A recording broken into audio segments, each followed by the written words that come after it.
Right now at 8, a major traffic problem we've been talking about. Could I-40 in Cott County reopen sooner than expected? This is the ultimate codification of our agenda. And a self-imposed deadline of July the 4th is fast approaching for what the president calls his big, beautiful bill. Why leaders in Congress say a signing on our nation's birthday is looking less likely. From your local trusted news source, WVLT News starts now.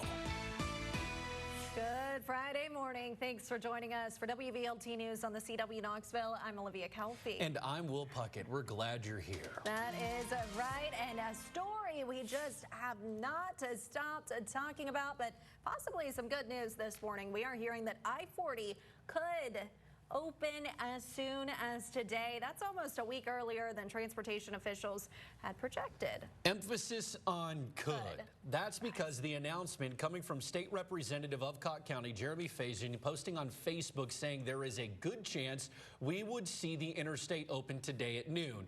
Of course, that area under massive construction already from Hurricane Helene, and then 4 rock slides putting it even further under construction last week.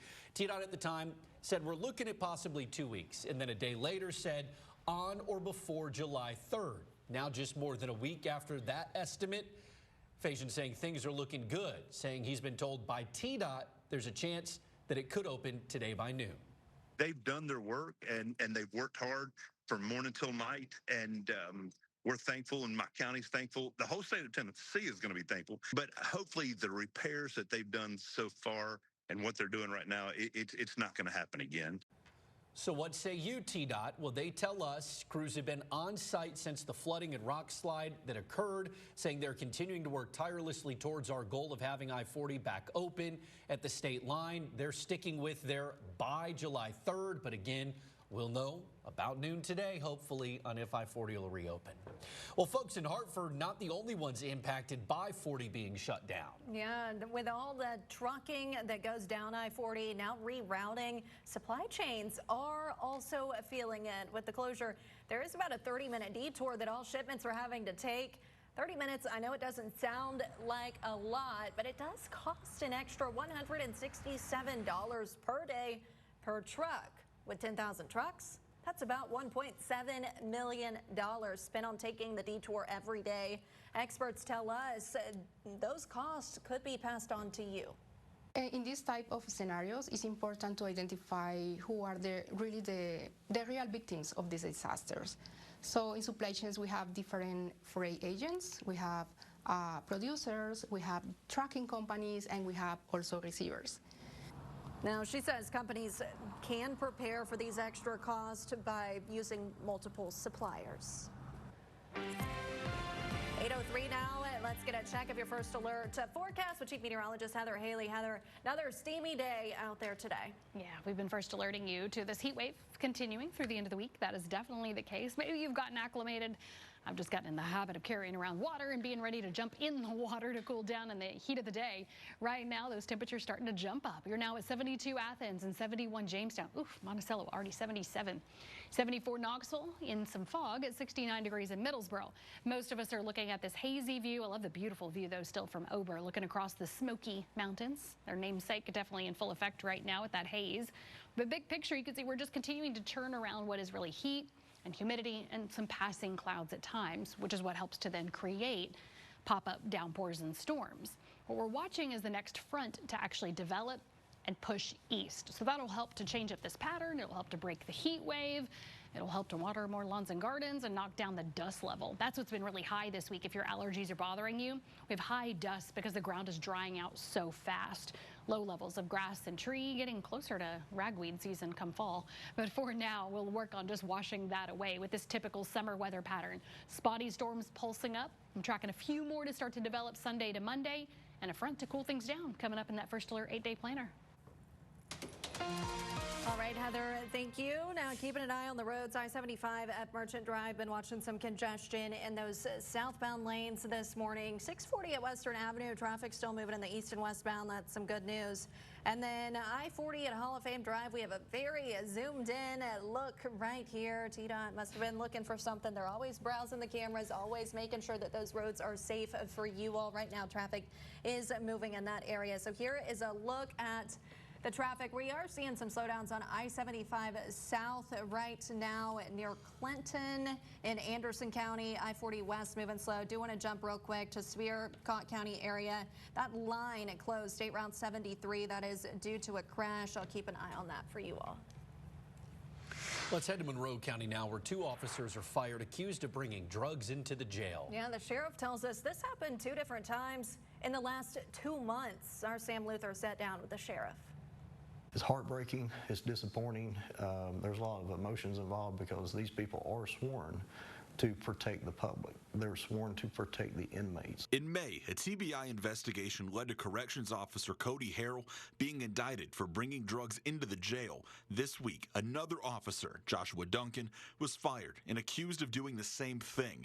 The sheriff says Duncan tried hiding drugs in a Bible to give to inmates. Well, who really thinks someone would damage the integrity of a Bible or place something like that inside of a Bible? Sheriff Jones says the body scanners they use for inmates to try and detect drugs will now be used more thoroughly for the staff as well. That is something that we have done in the past.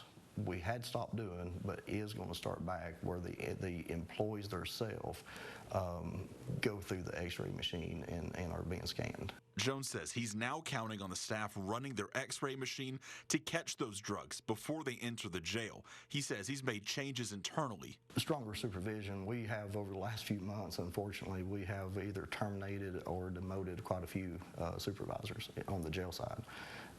They have to be supervisors, not friends. The motive behind these drug handoffs to inmates can, at times, be traced back to officers trying to make extra money. They were supplementing their income by the sale of tobacco or narcotics. At a jail that Jones says is still understaffed, it's been harder to find high-quality candidates. The maybes have become yeses, the nos have become maybes, and that's kind of where we're at. Still willing to fire those who put inmates and other officers in danger. If you got a basket of apples, you got one rotten apple in that basket. That rotten apple's never going to be a good apple. It's going to continue to rot, and if you don't remove it, it's going to rot that whole basket. In Monroe County, Sam Luther, WVLT News. TBI is still investigating one of those incidents this morning. Yeah, and those staffing problems mentioned, the jail is still looking for more staff. If that's something you're interested in, we do have more information inside the WVLT News app. Well, some House Republicans say they are growing wary of pressure to pass a sweeping domestic policy plan quickly. President Trump calling it his big, beautiful bill and says he wants to sign it by the 4th of July. But right now it's facing delays. GOP leaders say they hope the Senate can rework the bill and pass it this weekend. After that, it would still have to go back to the House, and President Trump wants it signed by Independence Day. Republicans using a process called reconciliation that allows the Senate to pass it with only a simple majority. But it's only for certain circumstances. Without using the reconciliation process, Republicans would need support from Democrats. But many Democrats say they don't want to cut Medicaid or food stamps to offset trillions of dollars in tax breaks. It is morally bankrupt to ask working and middle Americans to bankroll tax breaks for billionaires at a time they're struggling to pay for groceries and rent. Another issue facing the bill, some fiscal conservatives say it adds too much to the deficit, like Kentucky Senator Rand Paul. He has criticized the bill for not cutting enough. Well, an update this morning in the legal saga of Kilmar Abrego Garcia, the man facing federal charges of smuggling immigrants in Nashville. Now, a federal prosecutor in Maryland says the U.S. government plans to deport him when he is released from jail. On Wednesday, a magistrate denied the government's move to keep him in jail and laid out conditions for his release. But Garcia's lawyers have warned the court they fear DHS will go ahead and grab Garcia and deport him again. Well, Wednesday in Maryland, federal prosecutors in that case said that is the plan. When Garcia gets released from jail in Nashville, the government is going to deport him to some country outside of El Salvador. Garcia's lawyers here in Tennessee and in Maryland are trying to block it from happening. The city of Alcoa is getting an early start to their Independence Day celebrations. Alcoa bringing back Freedom Fest. The early celebration is meant to let people celebrate the 4th before all of the crowds arrive for the big day. It's being held at the Alcoa Duck Pond tomorrow starting at 6 p.m. It'll feature live entertainment, food and craft vendors, plus a fireworks show. A lot of fun to look forward to. 8:10 now. You probably have seen it on social media. A massive fireball lighting up the sky in the southeast yesterday. What could it be? We'll talk about it coming up next. Plus, some big honors for UT athletics. The secret to success, according to Danny White.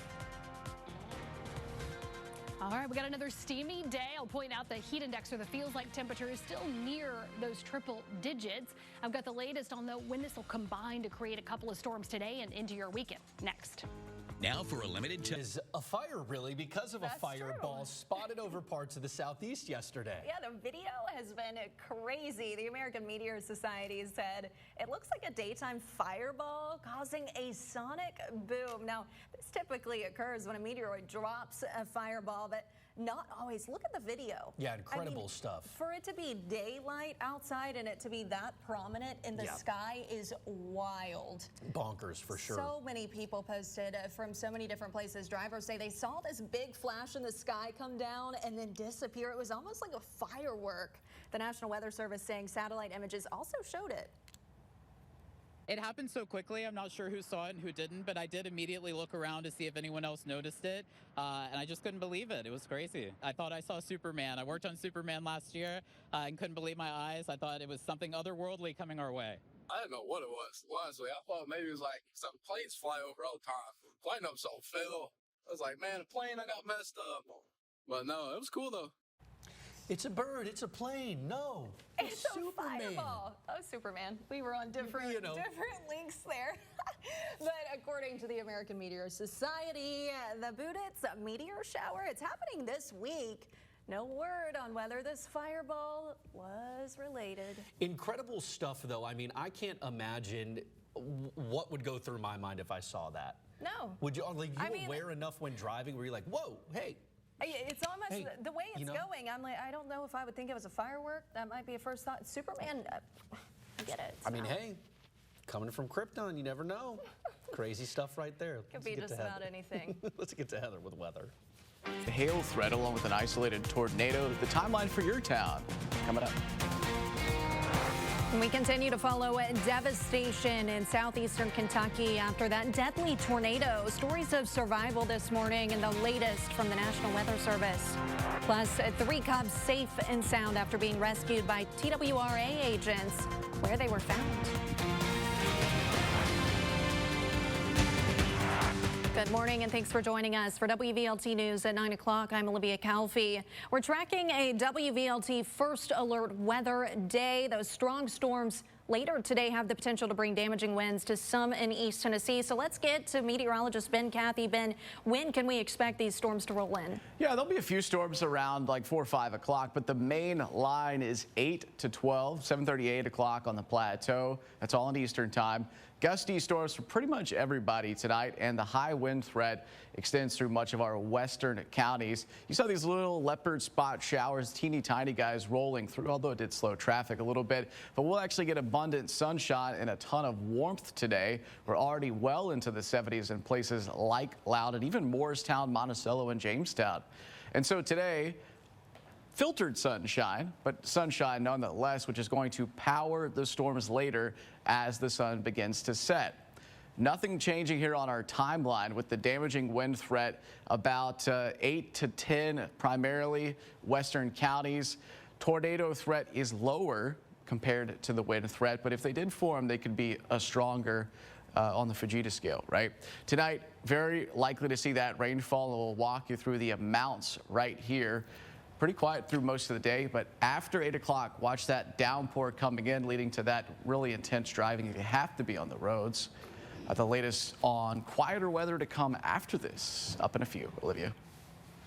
All right, Ben, thank you. And this morning, meteorologists still determining just how strong a tornado in London, Kentucky was. The National Weather Service's preliminary assessment shows high-end EF3 damage with low-end EF4 indicators.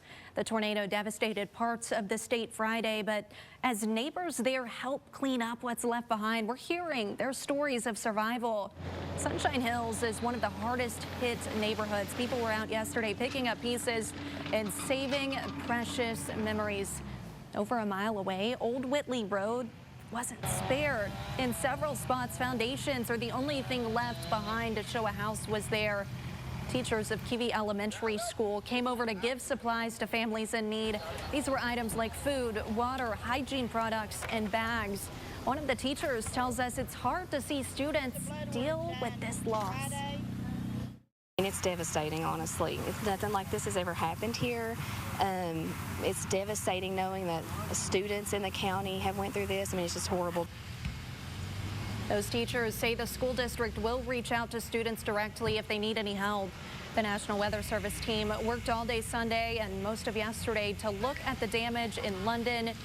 One of the officials says the twister started east of Russell County, made it through the woods, then to the edge of Laurel County. But to get us this strong of a tornado, this is not normal. This is very rare for us. And so I think it caught a lot of people off guard, especially because it came through at night. And in some ways, we were very lucky in Somerset because it hit a lot of business areas. The NWS says they're going to keep looking at the damage for the next few days before making their final decision on the rating. And also this morning, we're learning more about a fire major who was among those killed during the tornado in Laurel County. Crews say he was shielding his wife when he died. Les Leatherman was found on top of his wife after the storm. His wife now in the hospital. She is expected to recover. But we're told Leatherman responded to multiple other calls during the tornado, and now his loved ones tell us they hope he can be remembered as a hero. Just the people that you love, just tell them how much you love them. You know, if we knew that it was going to be the last time that we seen him, you know, we would have loved a little more, you know what I'm saying? Because who would have ever thought this would have happened? Leatherman served as a Laurel County firefighter for 39 years. And we do want to be here to help keep you all safe around the clock. Right now, you can pull out your phone, scan this QR code. Make sure that you have our free WVLT First Alert weather app downloaded on your phone. Our team has been working hard all morning. They will continue into this evening. They'll send you all information that you need as those storms roll through this evening. And with that, let's get a check of your First Alert traffic. Starting to look much better out there on the roads. Here's a live look. I-40 at Hall of Fame Drive. You can see traffic moving along there. Some good news. Those westbound lanes were dealing with quite a bit of congestion earlier. Really, the big area that I'm seeing those slowdowns is 640 at Western Avenue. Still moving really slow in the westbound lanes there. Have checked, don't have any reports in that area of any problems. Looks like just that morning commute congestion struggling to get going this morning. But you can see on the map there some of those slowdowns. Now further out so you can see where you're driving in from. That's really the big problem. I-40 through the downtown area and then 640 west right now headed towards I-40 near Western Avenue. Other than that, we are looking pretty good out there. Well, new this morning, police need your help identifying this man that you see on your screen. The Knoxville Police Department say he's the suspect in a string of commercial vehicle burglaries. Now, this happened on Sutherland Avenue earlier this month. If you know anything, you were asked to get in touch with the East Tennessee Valley Crime Stoppers. You can remain anonymous. We have that number for you to call right now inside your WVLT News app. And authorities still need your help finding a Scott County man. He's been missing for over a year. Now, the TBI issued a silver alert for Audi Harness last May. Authorities still have not been able to locate him. The TBI tells us he has a medical condition that may keep him from getting home safe. If you know anything or know where he is, call 1-800-TBI-FIND. And this morning, the Knox County Board of Education is asking for your thoughts as board members work on finishing the district's new strategic plan. That plan will set the district's objectives for the next 5 years. Staff want parents and community members to fill out a survey to rank and prioritize certain goals. On that lengthy list of objectives, like graduation rates, work experience, and academic goals. If you're interested in filling out a survey for yourself, we have a link to that survey right now inside your WVLT News app. And Mayor Glenn Jacobs' county budget is moving forward. County Commission approved the $1.1 billion budget last night. Most of the budget will go towards Knox County schools for improving staff salaries and upgrading school buildings.